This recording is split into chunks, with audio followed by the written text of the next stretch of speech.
Boa tarde. Iniciamos agora a quinta aula do curso A Construção do Racismo e da Luta Antirracista. O curso faz parte da política de formação dos servidores do DEGASE, sendo promovido pelo NEAB-D, Núcleo de Estudos Afro-Brasileiros do NEAB, do DEGASE, um órgão componente da estrutura interna da Escola de Gestão Socioeducativa Paulo Freire. Hoje teremos uma aula diferente, uma aula síntese do que foi o curso. A aula foi gravada anteriormente e está liberada para o público geral aqui no canal do YouTube da Escola de Gestão. Uma informação importante: alunos e alunas que ainda não enviaram as atividades poderão enviar até o dia 9/12, próxima quarta-feira, as atividades. Após esta data, não aceitaremos mais as atividades.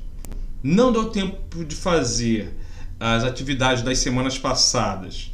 Façam todas elas esta semana e enviem. Lembrando que para certificação integral, os alunos e alunas terão que realizar no mínimo 75% das atividades. Cada atividade consiste em assistir a aula no canal e também em fazer atividade referente à aula na sala de aula do Google Classroom.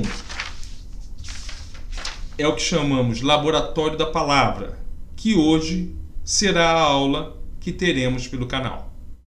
Você aluno, você aluna, lembrando outra vez, para receber a presença integral e a carga horária relativa à aula, é necessário assistir todas as aulas, elas ficam disponíveis no nosso canal, e depois fazer a atividade no Google Classroom. Mais uma vez, resumindo, somente entrar no YouTube e assistir a aula não garante nem a presença e nem as aulas complementares. É necessário assistir aos vídeos e fazer as atividades na sala de aula do Google Classroom. O curso A Construção do Racismo e da Luta Antirracista tem por objetivo refletir como o racismo opera e busca se perpetuar em diferentes espaços sociais e, como contrapartida, as ações perpetradas pela luta antirracista. Hoje, a nossa aula é comigo e com o professor Aderaldo Gil. Eu farei uma síntese das aulas do professor Weden Clay, nossa primeira aula, e da quarta aula do curso, a aula com assistente social aqui do DEGASE e professora Fernanda Soares. Eu e Aderaldo ficaremos responsáveis pela orientação para a escrita do texto final. Dividimos os alunos e alunas que estão ok com as atividades em dois grupos. Um grupo vai ficar comigo, o outro grupo vai ficar com o Aderaldo. Enviaremos um e-mail e colocaremos no Google Classroom a lista com os alunos e alunas que estarão tanto na minha lista de orientandos quanto na lista de orientandos do professor Aderaldo Gil. Então, é comigo. Vamos às sínteses das aulas dos professores Weden Clay e Fernanda. A primeira aula do nosso curso, com o professor Weden Clay Alves, da UFJF, Universidade Federal de Juiz de Fora, teve como tema Discurso, Saúde e Racismo, ontem e hoje. Segundo o professor Weden Clay Alves, o SUS é um dos maiores, se não um dos poucos, empreendimentos realmente integrativos da sociedade brasileira, que é marcada secularmente por políticas de exclusão. A história do Brasil republicano é marcada pela contradição de que, tendo nascido tão próxima do que se chama oficialmente de abolição da escravatura, não conseguiu estabelecer a promessa de uma sociedade mais justa.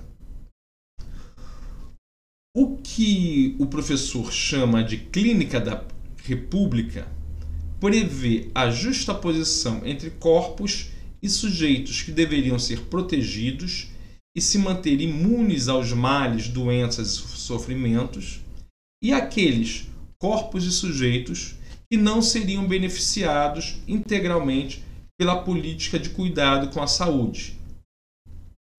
No entendimento do professor Weidenclay, o SUS, Sistema Único de Saúde, veio mudar essa perspectiva com uma nova promessa, a promessa da universalização e equidade, que, no entanto, acabou por ser realizada apenas parcialmente. Não por conta mesmo da concepção do sistema, visto como exemplar em seu ideal, mas porque o próprio sistema enfrenta as barreiras de uma percepção excludente marcada pelo racismo institucional e pelo racismo estrutural.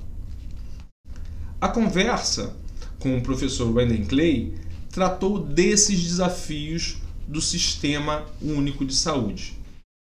O professor Weidenclay fez uma linha do tempo das várias teorias racistas que, naturalizadas, deram forma a várias maneiras de segregação na área de saúde pública. Vários trabalhos dos alunos já foram realizados e, em sua grande maioria, pegaram o cerne da aula do professor Weidenclay. E os trabalhos têm uma qualidade muito boa. Tá? Então, a ideia é, a partir das falas, das aulas que estão gravadas, qual o detalhe, qual o tema, qual o recorte de cada aula chama a sua atenção e estimula ou vai estimular o seu texto escrito. Tá? Agora, uma síntese mesmo da aula da professora Fernanda Soares. O título da aula: Maternidade, Feminismos e Questão Racial. Análises e reflexões sobre potencialidades e vulnerabilidades nas trajetórias de mulheres negras. Esse foi o título da aula de Fernanda. Fernanda partiu de sua experiência profissional no sistema socioeducativo do estado do Rio de Janeiro. Ela é nossa colega aqui no Degase, ela é assistente social lá no CRIAD de Nilópolis. E ela disse que essa experiência foi possível ela observar a notória e expressiva centralidade da figura feminina na organização familiar, seja na persona da mãe, de uma avó, de uma tia ou uma vizinha. A figura feminina aparece diretamente como principal responsável pelo cuidado afetivo e material dos adolescentes em cumprimento de medida socioeducativa. E mesmo quando esta não pode estar presente diretamente, fisicamente, são estas mulheres que mobilizam a rede familiar, afetiva e institucional para oferecer o suporte necessário ao socioeducando. Daí, expandiu sua análise para dados obtidos pela pesquisa Trajetórias de Vida dos Jovens em Situação de Privação de Liberdade no Sistema Socioeducativo do Rio de Janeiro, uma pesquisa de 2018, desenvolvida pelo Degase, em parceria com a UF, Universidade Federal Fluminense, que informa que mais de 69% dos adolescentes em cumprimento de medida socioeducativa residem com a genitora. Ampliando a questão, Fernanda apontou para o racismo estrutural presente historicamente na sociedade brasileira, associado ao machismo ainda marcante e que propiciam uma inserção social de expressiva vulnerabilidade e, ao mesmo tempo, potência para as mulheres negras. Vulnerabilidade por estão expostas tanto as manifestações do racismo quanto do machismo, uma vez que não detêm privilégios de cor ou de gênero. No desenvolvimento de sua fala, Fernanda apontou, a partir de Grada Quilomba, uma artista performer portuguesa, que a mulher negra constitui-se como o outro do outro, o que a coloca em uma posição de difícil reciprocidade em nossa sociedade. Contraditoriamente, por esta inserção social, as mulheres negras conseguem observar as opressões sociais por uma outra perspectiva. E como brilhantemente afirma Angela Davis, né, e Fernanda nos trouxe essa fala, né, de Angela Davis, ao se movimentarem, as mulheres negras afetam e mobilizam também toda a estrutura social. Foi uma aula que juntou referências teóricas sólidas e grande afetividade no falar. Então, a tessitura entre uma experiência, entre as múltiplas experiências de vida de Fernanda, deu um tom bem próprio à sua aula. Agora, vamos ao professor Aderaldo Gil. Boa tarde a todas e todos. Esta aula de hoje, né, eu sou Aderaldo Pereira dos Santos, conhecido como Aderaldo Gil, professor de História do Degase, e faço parte da equipe do NEAB, né, Núcleo de Estudos Afro-Brasileiro, junto com o André, professor André e outros servidores importantes. E a aula de hoje é a última aula, né, do curso do NEAB, e a ideia hoje aqui é fazer uma fala para orientar os trabalhos finais aí dos estudantes, né, das pessoas que se inscreveram no curso. E aí nós fizemos uma divisão. Eu vou fazer alguns comentários sobre a aula da escritora, né, Lia Vieira, cujo tema foi Racismo, Linguagem e Poder, e também da aula do professor Denilson, né, que falou fez reflexões sobre o racismo do negro no Brasil. Então,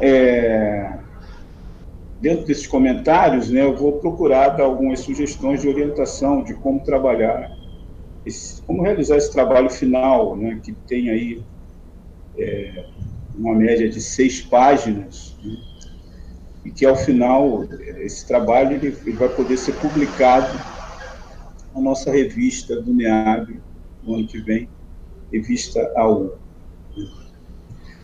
Primeiramente, destacar, né, que a importância desse curso, né, no sentido de ser um curso voltado para pensar processos de como se deu a construção do racismo no Brasil, né, e paralelo, né, ao racismo, o processo de como se processou aí o combate a esse racismo. No caso, seria o antirracismo. Então, a ideia central do curso foi essa.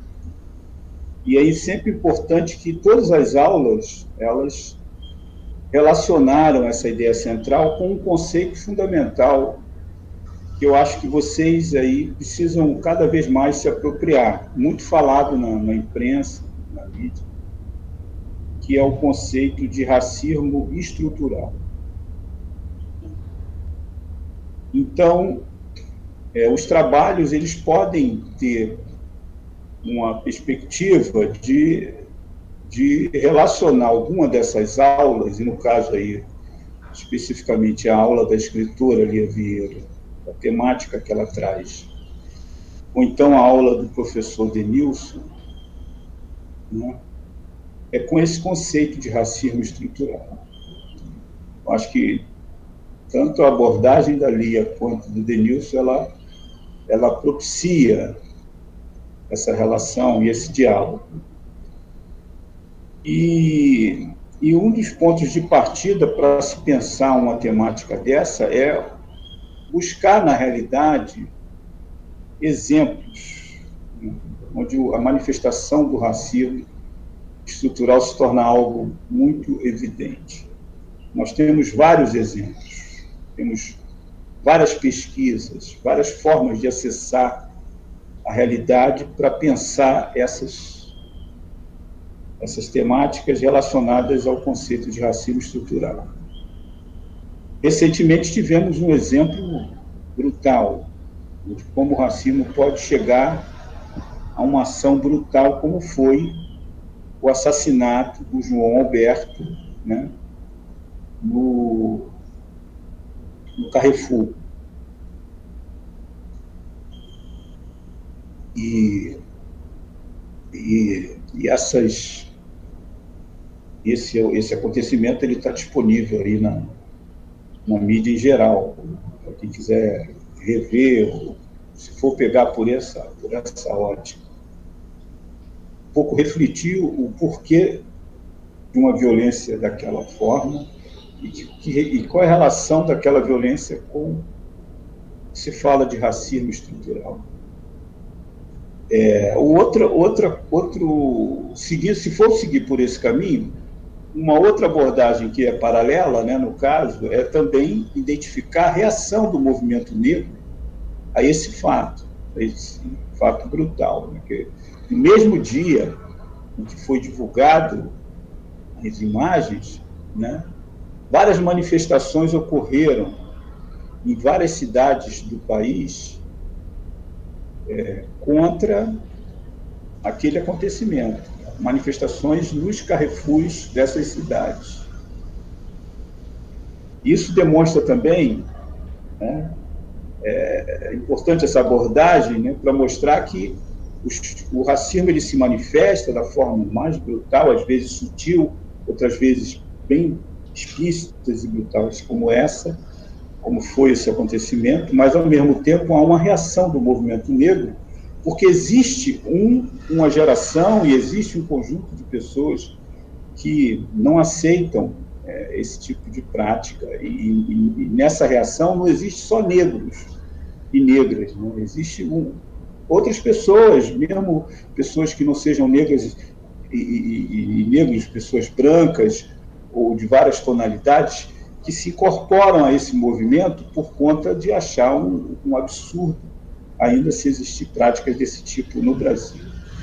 E aí o antirracismo ele está um pouco relacionado a perceber essa reação. Isso é que é o antirracismo. E aí é sempre bom lembrar a frase da intelectual Angela Davis, né, que ela diz, está muito divulgada essa frase, mas ela virou um ícone, né? Não basta ser contra o racismo, é preciso ser antirracista. O que significa isso?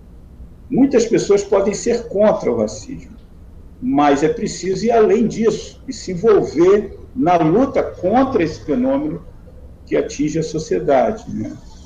Que é um problema muito grande da sociedade brasileira, porque a gente nunca imaginar que no século XXI fosse presenciar e ver várias situações, como a que ocorreu com um entregador, né, de aplicativo, né, como a que ocorreu com a atitude do desembargador, como a que ocorreu as mortes que ocorreram dos vários jovens, né, negros, o Miguel também lá em Pernambuco, enfim, os exemplos estão aí.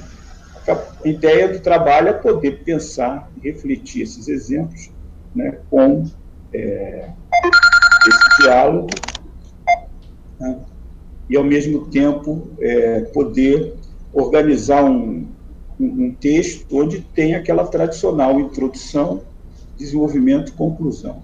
Em geral, a introdução é o momento de se falar um pouco, né, também da motivação, né, da importância da motivação pessoal em relação ao curso e também a temática que foi escolhida. E, a partir daí, também pensar e já colocar um pouco do que se conhece a respeito do conceito de racismo estrutural.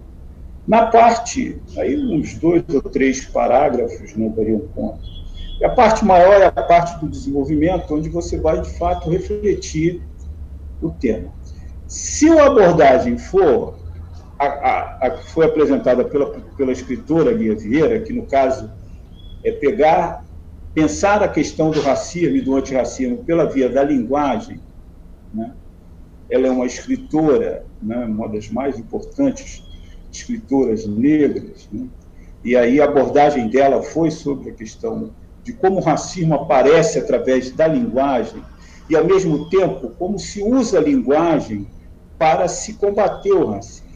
Então, na aula dela, ela faz referência, por exemplo, né, a uma determinada literatura, né, que foi reproduzida e é conhecida por vários escritores, são vários escritores, é conhecida, até porque muitos de nós estivemos nas escolas, tivemos acesso a esses escritores, mas que as imagens que aparecem nos textos de determinados escritores em relação à imagem que se associa ao negro e também ao índio, é sempre num lado negativo, né? Também a mulher negra aparece como um lado negativo, né?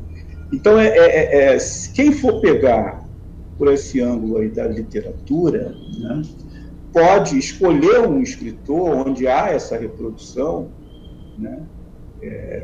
Um clássico é o Monteiro Lobato, né? Tem muitas coisas que o Monteiro Lobato escreveu, está pautado por uma visão muito racista, né?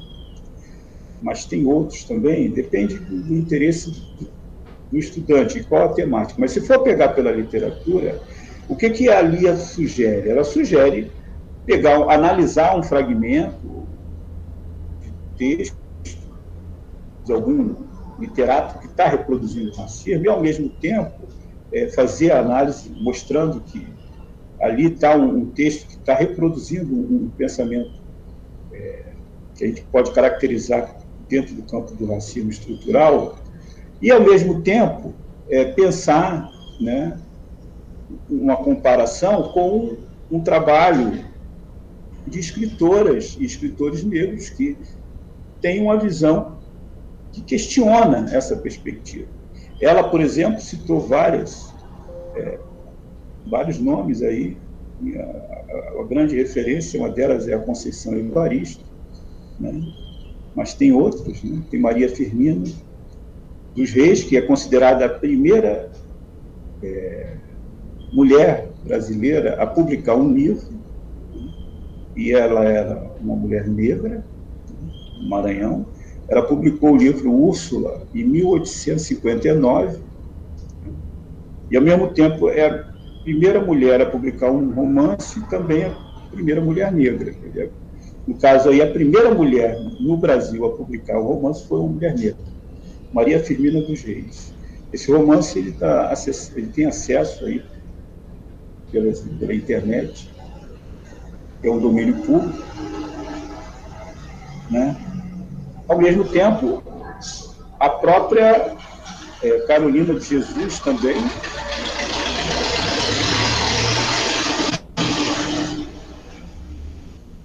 eu moro aqui na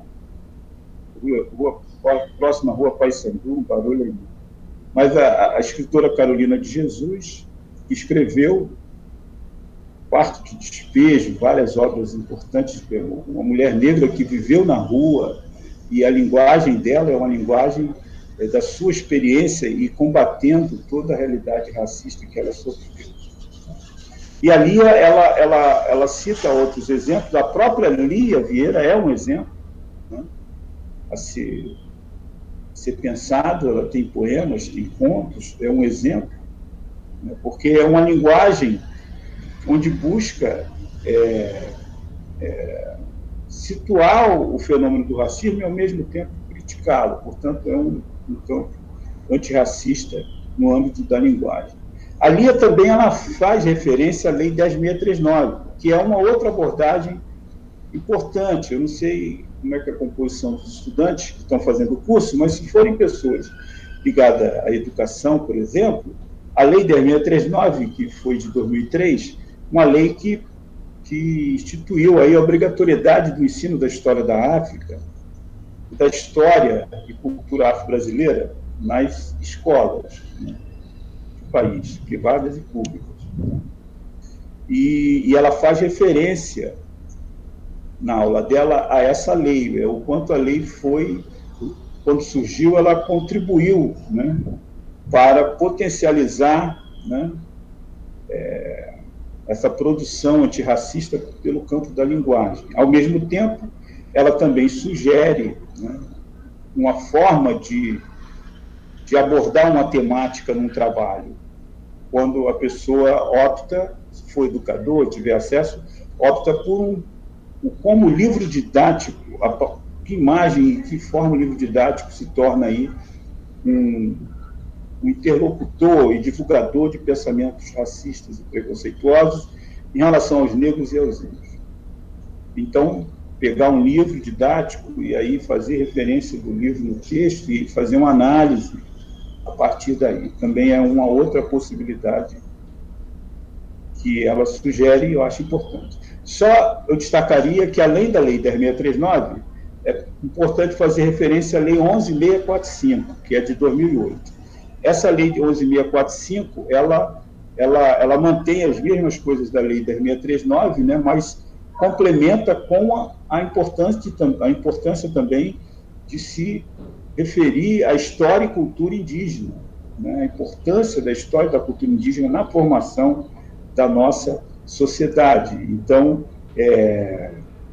trazer o índio e o negro também nesse debate é importante. Então, quer dizer, a aula da Lia é uma aula que no campo da linguagem, né, ela possibilita você trazer exemplos de textos, de livro didático, de escritores, ou até também, né, se for usar exemplos que saem pela imprensa, a forma como essa temática aparece, que linguagem a imprensa utiliza para tratar dessas questões do negro e dessas situações de violência, de racismo, né? Bom, eu vou agora também, eu sei que faltam 5 minutos, mas eu vou precisar estender um pouco mais de 5 minutos, mas não vai ser muito mais, não. É porque eu preciso também fazer referência às contribuições do professor Denilson, nas reflexões que ele traz na aula dele sobre o genocídio, né, do negro no Brasil. O texto do Denilson, ele tem um texto já produzido, escrito, que baseou essa aula. Possivelmente o André vai disponibilizar para todo mundo de vocês.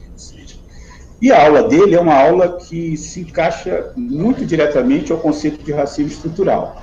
Por quê? Porque o Denilson ele faz um histórico, ao mesmo tempo ele situa as diversas formas de que o racismo pode se manifestar e traz elementos das pesquisas e da atualidade de como o racismo está se manifestando na sociedade. E é muito interessante porque a aula dele foi impactante, né, nesse sentido, e 2 dias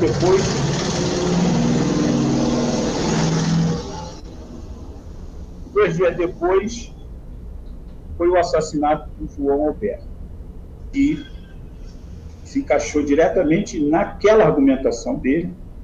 Ele fundamenta de como, no Brasil, determinados segmentos da sociedade, eles são vistos por determinadas pessoas e instituições como pessoas matáveis, ou seja, possíveis de serem eliminadas, né? Dentro de um conceito de necropolítica, que é a política para a eliminação do negro, que ele faz um histórico, né, de como o racismo se processou na sociedade, de uma maneira geral, e principalmente no mundo, né, e como chegou aqui a partir da colonização e da forma como a escravização desses corpos negros africanos foram executados aqui. E aí, o Denilson traz elementos para se pensar, né, a relação da geografia com o racismo estrutural, né? Ele é um geógrafo, né, E aí vocês podem pensar os territórios, né? Por que as ações policiais ocorrem de uma determinada maneira nas favelas, que gera violência e mortes de jovens negros, né? Por que determinados segmentos da sociedade que moram nessas regiões, né, a maior parte dos negros, são tratados de uma forma pelo poder público, né? E quando eles querem, por exemplo, naquele movimento de ir à praia, da juventude ir à praia, determinados lugares são cerceados e sofrem vários tipos de violência.